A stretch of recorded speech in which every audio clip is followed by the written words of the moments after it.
नाशिकमधून आहे। नाशिकमध्ये व्हिडिओ व्हायरल करून खंडणी मागितल्याचं प्रकरण समोर आलंय।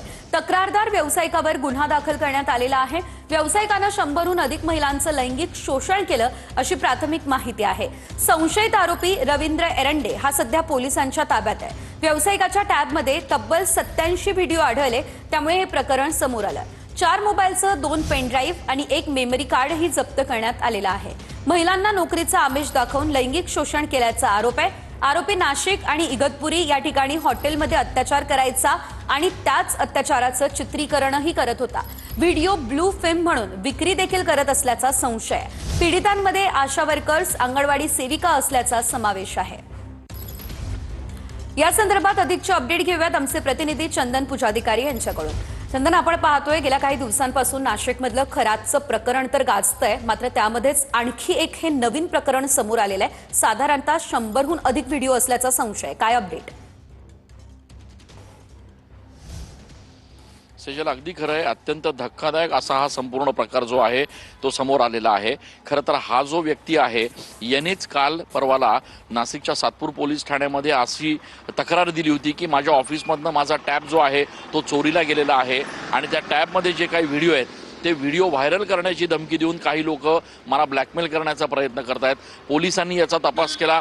4 संशयित आरोपींना पोलिसांनी ताब्यात देखील घेतलं। मात्र हे सगळं झाल्यानंतर आता आणखी एक धक्कादायक प्रकार असा उघडकीस आलेला आहे की ज्यांनी तक्रार दिली तो स्वतःच या ठिकाणी महिलांचं लैंगिक शोषण करायचा असा प्रकार पोलीस तपासात समोर झालेला आहे आणि त्याच्यामुळे पोलिसांनी आता रवींद्र एरंडे याला देखील ताब्यात घेतलेला आहे। जवळपास 100हून अधिक महिलांचं लैंगिक शोषण झाल्याचा प्राथमिक अंदाज जो आहे तो पोलिसांनी या ठिकाणी व्यक्त केलेला आहे। त्याच्या ऑफिसमधून 4 mobile, sim cards, pen drive आणि काही हार्ड ड्राईव्ह्स या देखील पोलिसांनी जप्त केलेल्या आहेत।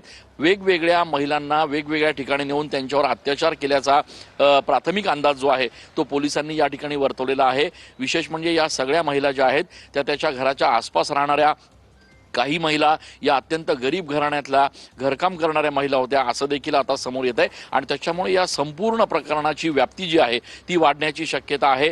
हा नेमका या महिलांचं शोषण करतानाचा व्हिडिओ का बरं रेकॉर्ड करायचा, त्या व्हिडिओ रेकॉर्ड केलेल्याचा वापर त्यांनी इतर कुठे काही केलेला आहे का, काही ब्ल्यू फिल्म्समध्ये हे व्हिडिओ अपलोड करण्यासाठी त्यांनी काही लोकांशी संपर्क साधला होता का, असे धक्कादायक अँगल जे आहेत ते या संपूर्ण तपासामध्ये आता समोर येणार आहेत। मात्र एक गोष्ट निश्चित आहे, गेल्या काही दिवसांपासून नाशिकमध्ये भोंदूबाबा अशोक खरातचं प्रकरण संपूर्ण राज्यभर चर्चेत आलेलं असताना आता हे आणखी एक नवीन प्रकरण समोर आलेलं आहे आणि या प्रकरणामध्ये आणखी काही महत्त्वाचे धागेदोरे देखील पोलिसांच्या हाती लागू शकतात।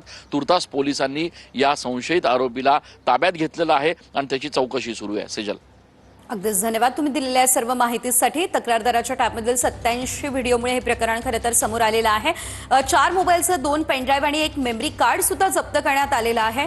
तर 100हून अधिक महिलांचं लैंगिक शोषण करण्यात आलेलं आहे। महिलांना नोकरीचं आमिष दाखवून या ठिकाणी लैंगिक शोषण करण्यात आलं असल्याचा आरोप आहे।